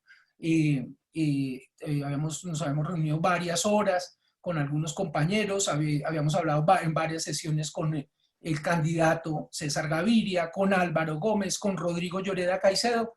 En un momento determinado el presidente Gaviria, parte anecdótica, dijo: no, ya no más razones, ustedes por favor escriban algo y vamos poniendo esto en blanco y negro. Pensamos que la persona que podía firmar de primero era Carlos Pizarro, y después de las 10 de la noche, un miércoles, el 25 de abril, recogí su firma diciendo que sí coincidía con esos parámetros, y antes de 10 horas fue asesinado en un avión. Luego entramos en conversación con Antonio Navarro. El 1 de mayo estuvimos reunidos bastante largo también con el presidente Gaviria, logramos un consenso, y el 3 de mayo por la mañana nos fuimos para la presidencia de la República. Sesionaba el Sanedrín antes del Consejo de Ministros de esa tarde. Se estaba tomando la determinación de si se iba a expedir un decreto de estado de sitio o no. Le hacíamos llegar papelitos con las secretarias, con los asesores, sobre todo a Manuel José Cepeda. Logré alcanzar al ministro Horacio Serpa entrando, entonces le iba contando las conversaciones con los distintos candidatos a la presidencia de la República. Días previos habíamos llegado con un dato confidencial a una sesión en la que se iban a reunir exclusivamente los candidatos a la presidencia, los delegados de los candidatos a la presidencia, Samper por Gaviria, Navarro por Pizarro, Fernández de Soto por Lloreda, Marín Bernal por Álvaro Gómez. Le llegamos al club, el GON Club de la 82 de sorpresa, les contamos cuál era la iniciativa, digamos, presionando un poco el acercamiento entre los candidatos. Les íbamos contando a Manuel José, al gobierno, al presidente, con papelitos esa mañana, y al mediodía, cuando terminó la sesión, Manuel José dijo que efectivamente esa tarde iba a haber Consejo de Ministros, y por ahí en el archivo que tuvimos a la vista el año pasado está nuestro comunicado dirigido a la Presidencia de la República, expresando nuestro alborozo, nuestra felicidad el 3 de mayo por la expedición de ese decreto. Luego vino una conversación con las FARC. Nosotros habíamos estado a punto de ir a Casa Verde con Camilo Ospina antes de la séptima papeleta. Ese encuentro finalmente propuse que se cancelara porque preferíamos producir un hecho todavía. Nosotros queríamos que las FARC dejaran las armas para venir a la constituyente, pero pensamos que era mejor producir el hecho completamente cívico de la séptima papeleta, y luego ya con los millones de votos, por decirlo de alguna manera, entre el bolsillo, sí dialogar con las FARC. Después del 11 de marzo, desde la oficina del consejero Rafael Pardo, tuvimos una conversación con Jacobo Arenas, transcribimos esa entrevista y la llevamos a la Corte Suprema de Justicia como argumento de coadyuvancia de la constitucionalidad del decreto 927, y estuvimos luego, como nos lo recordaba mi decana, el jueves 24 de mayo, en la noche, a las afueras de las instalaciones de la Corte Suprema de Justicia, que estaban provisionalmente en la séptima, cerca del Hotel de Kendama, hasta largo rato, haciendo una velatón, se llamaría hoy, esperando la decisión cuando efectivamente la anunciaron con la constitucionalidad, y esa noche, digamos que se derrumbamos y con la ayuda de la Corte, que aceptó, digamos, nuestra interpretación, que aceptó y reconoció el hecho de la séptima papeleta como revolucionario en lo jurídico y en lo político, que abrió las puertas para que se nos permitiera oficialmente votar el siguiente domingo 30 de mayo. Una anécdota antes de terminar, adicional. Esa sentencia del 9 de junio de 1987, doctor José Gregorio, en relación con el alcance de la soberanía nacional y de los hechos constituyentes, me sirvió mucho el miércoles 28 de febrero de 1990. El miércoles 28 de febrero de 1990 había un encuentro de campaña en el Salón Boyacá del Congreso Nacional, convocado por Hernando Durán Duzán, el único precandidato liberal que se resistía a la idea de la séptima papeleta. Él decía que podía llegar a haber una constituyente, pero convocada por el propio Congreso, no mediante la séptima papeleta. Ese día nosotros estábamos pendientes de lo que se surtiera allí como conclusiones de ese encuentro de Durán Duzán con la juventud. Era un evento que se llamaba Durán escucha a la juventud. Y de repente nos avisaron que el registrador, Serrano Rueda, nos iba a responder un derecho de petición que habíamos escrito con Marcel Tangarife y otros compañeros, porque nosotros queríamos disolver la duda que nos había planteado fundamentalmente Jaime Castro, porque creía que había un espacio para que se interpretase que incluir la séptima papeleta podría generar una suerte de nulidad respecto del resto de votos. Nosotros teníamos nuestra interpretación del Código Electoral, yo se la había consultado a Alberto de la Calle, se la expliqué a Jaime Castro decía que coincidía, pero que él prefería que se lo dijera el registrador, no fuera que él apoyara la séptima papeleta y luego le anularan los votos de su consulta popular. Entonces hicimos un derecho de petición, íbamos a ir a convencer a los duranistas de que le pidieran a su candidato apoyar la séptima papeleta, y nos avisan, está la respuesta del registrador. Entonces nos fuimos con mi decana y otros compañeros, dejamos a Camilo Ramírez cuidando en el Congreso de los Jóvenes Duranistas, y nos fuimos a recibir, y la respuesta, aunque no fue que no era tanto que si se podía contar o no, sino si no anulaba los votos, la inclusión de la séptima papeleta. Entonces la noticia era efectivamente la inclusión de la séptima papeleta. Nos dan una respuesta el miércoles 28 de febrero, dice, no anula los demás votos. Entonces, como eso nos servía para contárselo y disipar dudas, salimos de ahí al tiempo, al espectador, para difundir esa noticia. Cuando volví al Capitolio a ver qué estaba pasando con los duranistas, ya Camilo Ramírez se había cansado y había abandonado. Estaban las conclusiones y pude intervenir, pedirle la palabra al doctor Durán Duzán e intervenir. Estaba el doctor Durán Duzán con sus directivos de campaña, con Andrés González, etcétera, y me permitió hablar y pude allí citar la sentencia que trabajó el doctor José Gregorio Hernández, la del 9 de junio de 1987, para rebatir su argumento en relación con no apoyar la séptima papeleta. Y los jóvenes esa noche prefirieron quedarse con los de la séptima papeleta más que con el doctor Durán Duzán, para respaldar lo que hoy estamos celebrando. 90%, no el 70%, no el 80%, el 90% de los colombianos tenemos por fin un acuerdo. Ese es el tamaño del logro, y más allá del texto, lo que tenemos por fin es una constitución conquistada, no impuesta, un acuerdo con unos nuevos principios, y ahora por fin la Constitución dice lo que la Constitución dice, lo dice con la voz de todos. Muy importante esa recopilación, doctor Ortiz, y vemos que nos acompaña el doctor Marcel Tangarife. Un cordial saludo, esperamos que nos pueda acompañar en tertulias posteriores para que nos ilustre también con su experiencia. Y voy a hacerles una breve pregunta, ya llevamos 1 hora y media, esto se ha pasado rapidísimo, estas experiencias han sido fundamentales, pero les comento que en las inscripciones que tuvimos para esta tertulia, más del 90% de los asistentes son personas que no habían nacido en la época en que ustedes han comentado estos hechos. Entonces, es importante un mensaje para ellos. Yo quiero escuchar a cada uno de ustedes con un mensaje desde esa experiencia y el año pasado que tuvimos, ahora que estamos pasando por esta pandemia que esperamos podamos superar rápidamente. Una vez podamos superar, hay muchos reclamos de la juventud y los tuvimos el año pasado. Un mensaje para la juventud hoy en día con respecto a ese momento y lo que hoy puede ser una revolución como la que ustedes plantearon desde cada uno de sus roles en 1990.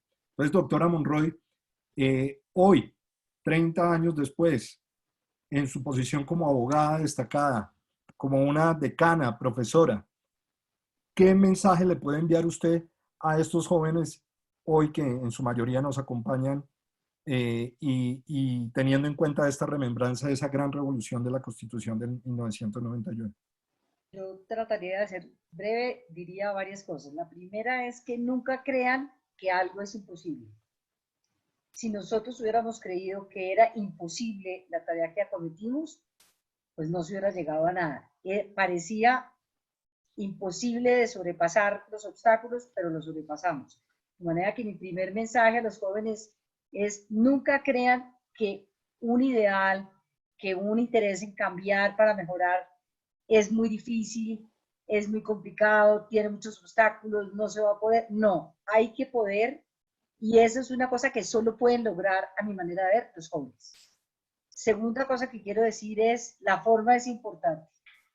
No basta protestar.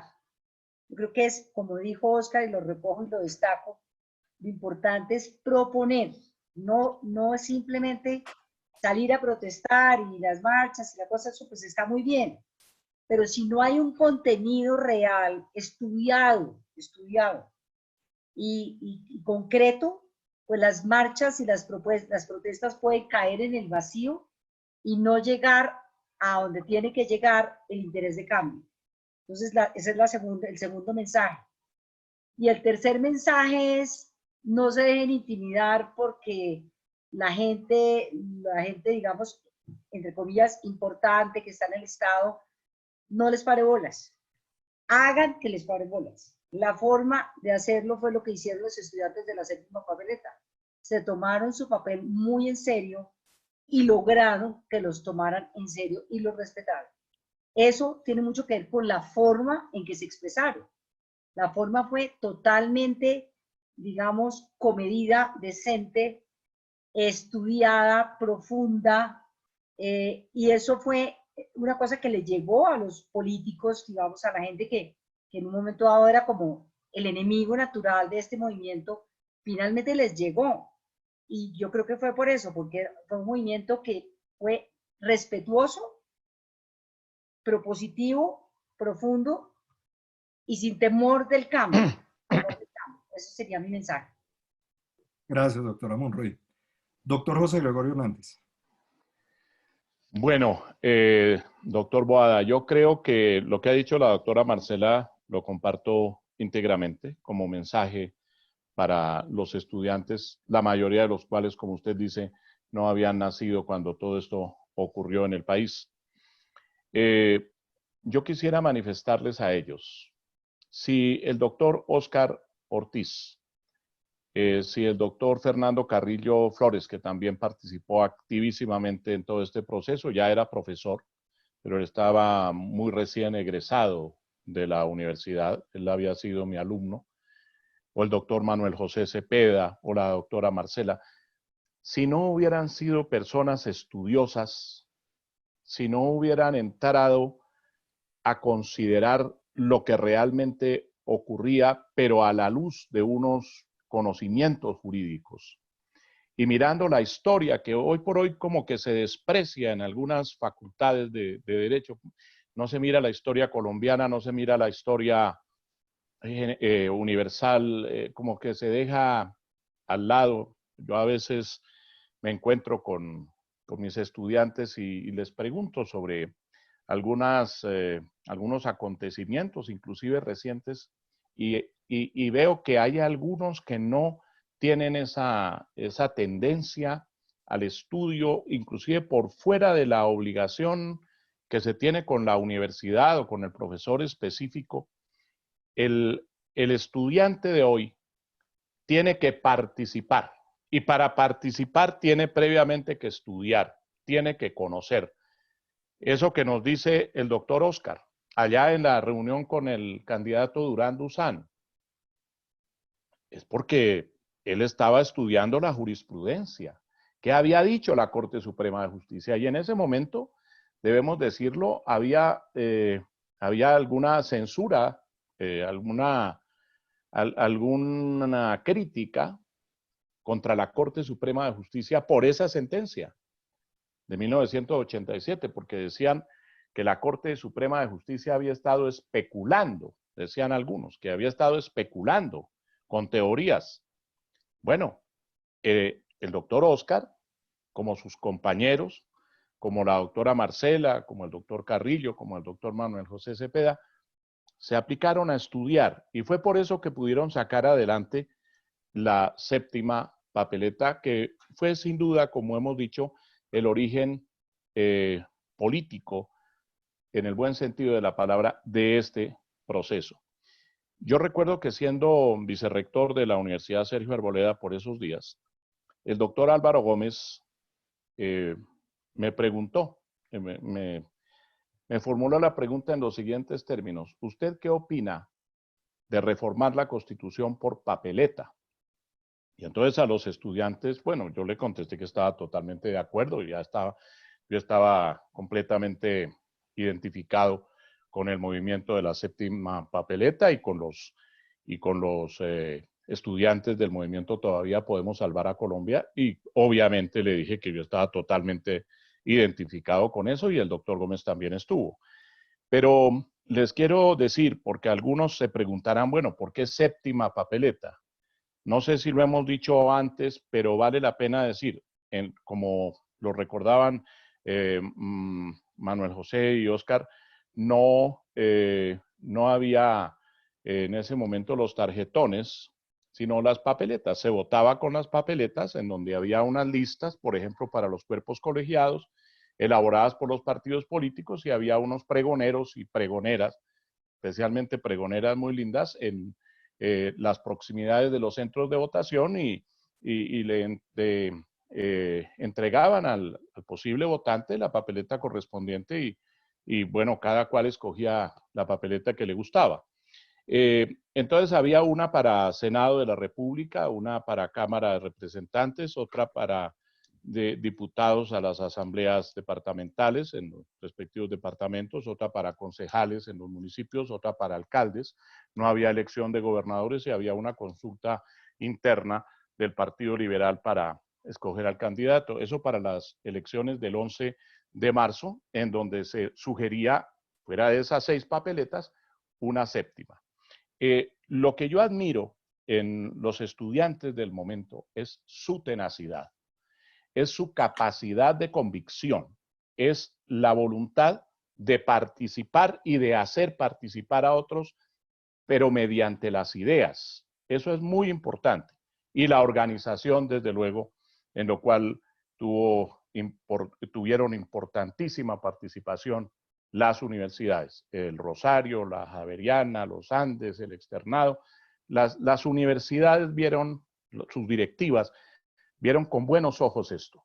Y desde luego que la Universidad del Rosario muy especialmente me consta de manera directa. El mensaje es ese: estudio, participación, liderazgo, que lo tienen que ejercer los estudiantes, y organización. Gracias, doctor Hernández. Doctor Manuel José Cepeda. Muchas gracias. No, comparto lo que ha dicho la doctora Marcela, lo que ha dicho el doctor José Gregorio. Yo agregaría solo lo siguiente, digamos, ha habido movimientos estudiantiles transformadores en diferentes etapas de la historia de Colombia y del mundo. en mayo del 68 en Francia, por ejemplo, hubo un movimiento estudiantil, se llama el movimiento de mayo del 68 en Francia, muy importante, y allí uno de los eslogans, que eran eslogans muy bellos, recoge un poco lo que dijo la doctora Marcela. Los estudiantes dijeron: seamos realistas, pidamos lo imposible.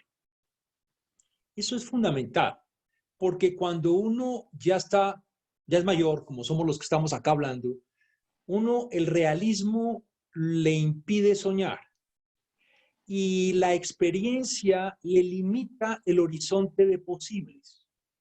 En cambio, cuando uno es joven, como un estudiante, uno no solo sueña, sino que no aprecia ciertos límites y entonces puede pedir lo imposible. Cuando un estudiante no hace eso, deja de ser realista en cuanto a lo que es su condición, su poder de influencia y de transformación. Y ahí viene el segundo mensaje que recoge un poco lo que dice el doctor José Gregorio. Todo lo que, en ese momento todos éramos muy jóvenes, todos, independientemente si éramos estudiantes, profesores, trabajábamos con el gobierno, decanos, lo que fuera, éramos todos jóvenes, pero considerábamos que había que ser juicioso, había que estudiar, Claro, como lo dijo el doctor José Gregorio. Y ahí yo resaltaría lo siguiente, es: las ideas tienen poder. A veces nos quedamos en el poder de un puesto, el poder de un cargo, el poder de una alianza, el poder de una jugada política. Todo eso es importante, sin duda, para un gobierno. Pero no hay que olvidar que el mayor poder está en las ideas. Y uno como joven puede tener muchas ideas. Ideas poderosas, ideas transformadoras. Y eso fue lo que ocurrió con este movimiento de la séptima papeleta, que luego llevó a todo lo que hemos descrito. Tercer mensaje importante: a veces es mejor obrar con una prioridad. Muchos movimientos estudiantiles, movimientos de protesta, manejan la diversidad sumando una cantidad de propuestas, iniciativas, peticiones, protestas. Se entiende, eso ocurre políticamente, es normal, no lo voy a descalificar, es entendible. Pero es fundamental para producir impacto desde la base tener una prioridad, un mensaje claro. Y eso fue lo que ocurrió en el movimiento de la séptima papeleta. Había un mensaje: vamos a hacer una transformación por vía de una asamblea constitucional o constituyente, según el nombre que le pusiera, y vamos a cambiar a Colombia. Todavía podemos salvar a Colombia. Era un mensaje concreto, preciso. Uno, había diversidad, había muchas posiciones. Ya en otra oportunidad se podrá discutir lo diverso que era el movimiento y esa era su riqueza. Pero esa diversidad no se manejó sumando peticiones, sino confluyendo en un mensaje claro que tenía una fuerza transformadora. Y eso es muy, muy importante. Y finalmente, para terminar, es un mensaje un poco, no sé si será un poco rebelde, pero no crean que los que gobiernan saben lo que hay que hacer. Eso no es cierto. Los que gobiernan tienen 1000 problemas, 1000 opciones, 1000 dificultades, no saben cómo manejar un tema. Y bueno, eso lo estamos viviendo ahorita en el coronavirus. Vemos cómo actúan gobiernos importantísimos en muchos países del mundo y dicen: uy, ¿qué está pasando aquí? Entonces, como jóvenes, no crean que los que gobiernan saben lo que hay que hacer. Respétenlos. Sean constructivos, propositivos, como se ha dicho, pero también valoren lo que pueden aportar. No deleguen en los que gobiernan lo que hay que hacer necesariamente. Entiendan que con su participación y sus ideas aportan muchísimo y le dan luces a los que gobiernan. Gracias, doctor Cepeda. Doctor Ortiz. Yo diría que así se hizo la revolución de la séptima papeleta. La séptima papeleta tiene ese nombre por las razones que nos acaba de recordar el doctor José Gregorio, pero quien la bautizó así fue Sergio Ocampo, un periodista político del periódico El Tiempo, que cubría y un día, cubriendo nuestra iniciativa, hizo un artículo que tituló es la séptima papeleta, y ese nombre pegó y así se quedó para la historia, porque el nombre original era El Voto por Colombia, así era la séptima papeleta.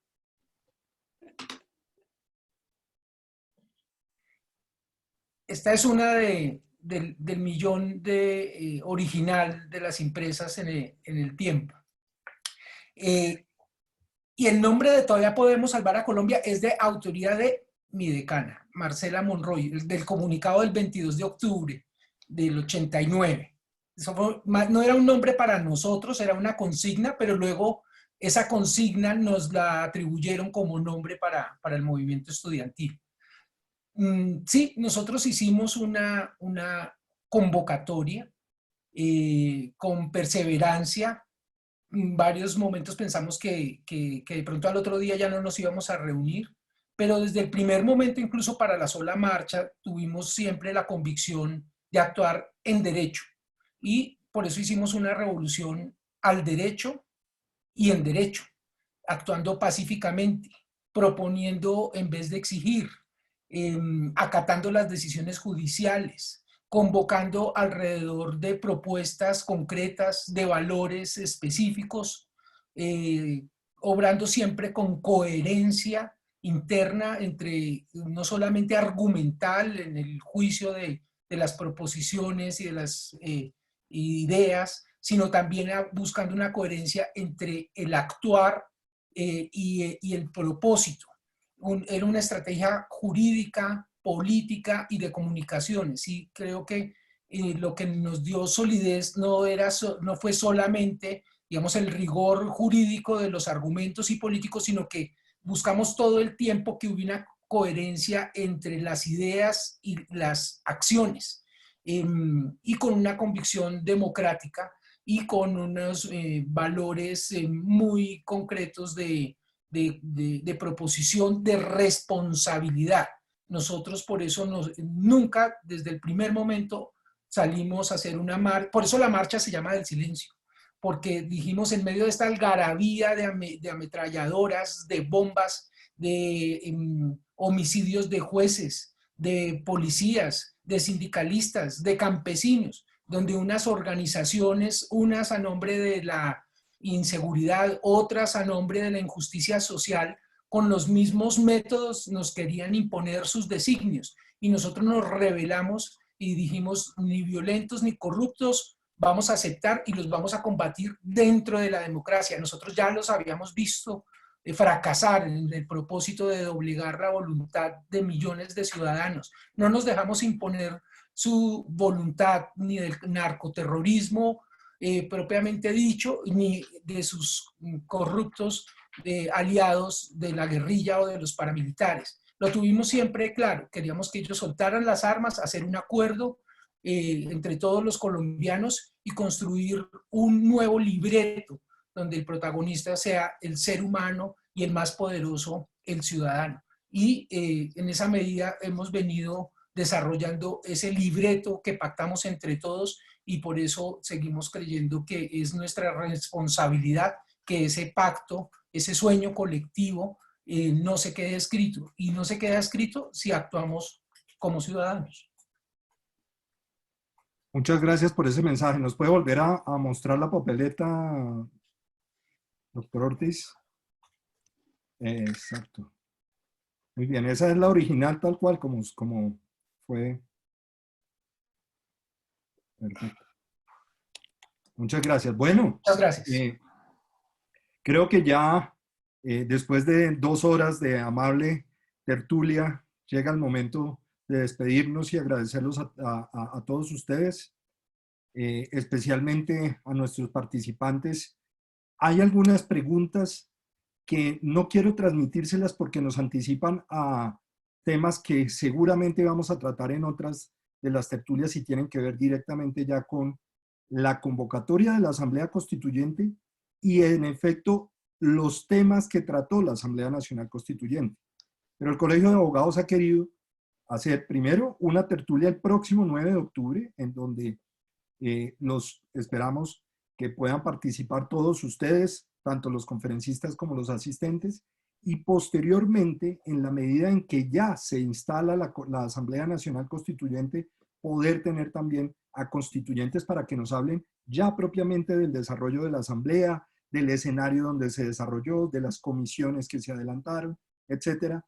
Entonces, en ese momento vamos a tener oportunidad para preguntar también sobre todo ese proceso y determinar todos esos temas que finalmente quedaron plasmados en nuestra constitución, cómo fueron los debates. Si bien hoy nosotros podemos leer las actas de la Asamblea Nacional Constituyente, que están en la página del Colegio de Abogados, no, y en las bibliotecas no tenemos noticia de primera mano, como sí muchos de ustedes que participaron también en la Asamblea Nacional Constituyente y que nos pueden dar noticia de ello. De manera que les agradecemos muchísimo, les invitamos a que nos llenen una encuesta que está en el chat, ahí ya Juliana la ha propuesto dentro del chat de nuestro evento, y los invitamos también a que accedan a todos nuestros eventos y les voy a proponer una invitación también para que el día de pasado mañana, el día viernes, vamos a tener a las 4:30 de la tarde una tertulia ya muy internacional con internacionalistas de distintas nacionalidades. Nos van a acompañar con trasnochada incorporada desde Portugal la doctora Patricia Galbao, la doctora Laura Alicia Camarillo desde México, Andrés Rousset desde Argentina, con la moderación del doctor Ricardo Abello Galvis, nuestro expresidente del Colegio de Abogados. Y también vamos a tener un seminario en materia de derecho de familia, saliéndonos un poquito del tema propiamente del COVID y concentrándonos en temas de derecho de familia, en un seminario de actualización en materia de derecho de familia, infancia y adolescencia. Se tratarán también temas que han salido de esta pandemia y que son propios en el marco de la familia, en el derecho de familia, el próximo 2, 3 y 4 de junio, para que se inscriban. La publicidad está disponible en nuestras redes sociales del Colegio de Abogados Rosaristas. Doctora Marcela Monroy, doctor Manuel José Cepeda, doctor José Gregorio Hernández y doctor Óscar Ortiz. Ha sido un placer compartir estos momentos con ustedes, estas historias que ustedes nos han contado de personas que vivieron la historia y ese mensaje importante para la juventud que nos acompaña hoy. Muchas, muchas gracias de nuevo por su compañía, por sus ilustraciones. Grandes saludos a los magistrados y exmagistrados que nos acompañan como asistentes a esta tertulia. También a la presidenta del Centro Colombiano de Derecho Procesal Constitucional, a la doctora Anita Giacomé, que también la vemos allí presente. Muchas gracias por su asistencia. Les deseamos una buena noche y los invitamos a nuestras próximas tertulias. Muy agradecidos, muy amables y buena noche. Muchas gracias. Muchas gracias. Hasta luego. Hasta Gracias, luego. doctor Chao. Cepeda. Gracias. Doctor Oscar. Chao, Doctor gracias. Marcelo. Chao. Hasta Gracias. luego. Muchas gracias. Doctor José Gregorio y doctor Boada, muchas gracias por la invitación. Gracias. Aprovechamos para agradecerle a Juliana, que nos ayudó detrás de cámaras con la A la doctora coordinación de Juliana, todo esto. desde luego, muy importante su ayuda y sin eso no pudiéramos hacer nada. Gracias. Bueno, hasta luego. Hasta Gracias. luego. Gracias. Hasta luego. Chao. Vamos a dejar abierta la Gracias emisión. a todos. Gracias, Juliana. Vamos a dejar abierta la emisión para que ustedes puedan llenar la encuesta, copien el vínculo que está en el chat y nos digan qué opinan del evento y adicionalmente qué eventos quieren ustedes que se realicen por parte del Colegio de Abogados Rosaristas. Muchísimas gracias. Doctor Oscar.